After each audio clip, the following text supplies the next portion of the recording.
పోలీసులకు వచ్చారు. జస్ట్ 3 గుంటల పంచాయతీ.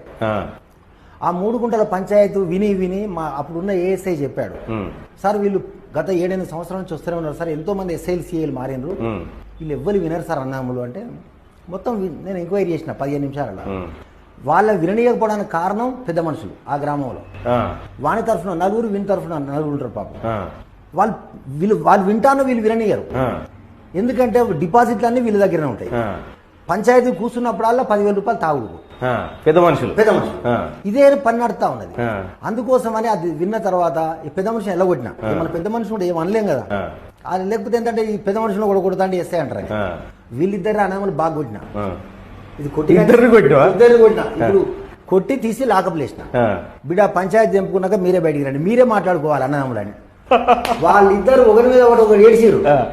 ఏడిసి నువ్వు నేను కలిసి ఒక తల్లి పాలు చిక్కినాం కాదురా, మనం మంది మాట వెళ్ళినాం అని బయటకు వచ్చి మా గన్మని చెప్పిండు, సరే వాళ్ళు కలిసి ఉంటారట అంటే బయటికి తీసినాం.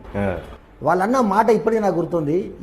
ఈ తన్నుడేదో 8 ఏళ్ల కింద అప్పుడున్న ఎస్ఐ అంతే మాకు 10 లక్షలు మిగులు సార్ అన్నాడు. అంటే ఒక్కొక్కరిని 3 లక్షల రూపాయలు ఈ ఓన్లీ డిపాజిట్లకు, ఈ ఖర్చులకు, అందరి పోలీస్ అధికారులకు అందరికి ఖర్చు అయినాయని చెప్పినారు. అసలు మొత్తం 3 గుంటలు అమ్మితే కూడా వాళ్ళు పెట్టిన ఖర్చు అన్ని పైసలు రాదు. ఇగో ఇలాంటి సమస్యలు ఉన్నప్పుడే ఎందుకు ఇవన్నీ విన్నాకనే ఎవరికైనా ఒక నమ్మకం ఉంటుంది పేదవాడికి. 4 దిగ్నమాసి దాడి పోతే పని అయిపోద్ది అంటే వస్తారు. ఇవాళ మన తెలంగాణ సమాజంలో పెద్ద మనుషులు అనే వ్యక్తులది తెలివని అదొక మాఫియా. ఎట్లయితే గ్రామాలలో ఇసుక మాఫియా ఎట్లుందో, మిగతా మాఫియాలు ఎట్లున్నాయో ఇదొక మాఫియా లాగానే. ఒక గ్రామంలో వాళ్ళు పెద్ద మనుషులు చలమైన వాళ్ళు ఒక 5-10 మంది ఉంటారు. వాడి దగ్గరికి వేరే ఏంటంటే వానికి ఆ రోజు కూలి ఇవ్వాలి, ఆ రోజు మందు దాపోయాలి, ఆ రోజు అన్ని ఖర్చులు.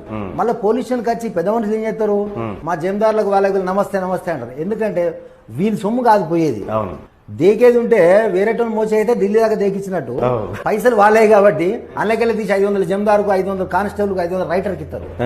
ఎందుకు ఇస్తారంటే వీళ్ళు రాగానే పెద్ద మనుషులు వాళ్ళు నమస్తే పెట్టాలి.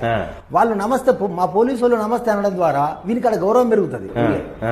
మన భూమి పెద్ద మనిషి అయితే మాత్రం పోలీసులు మస్తు ఉన్నది. ఇలాంటి ట్రిక్స్ ప్లే చేస్తూ పాపం సామాన్య జనాన్ని చేస్తారు. కాబట్టి నేను గ్రామాలలోకి వెళ్ళి మీరు ఎవ్వరు ఏ పని ఉన్నా డైరెక్ట్ నా దగ్గర రండి, లేదంటే నేను గ్రామాలలోకి వచ్చినప్పుడు ప్రజా కోర్టు పెడతాను.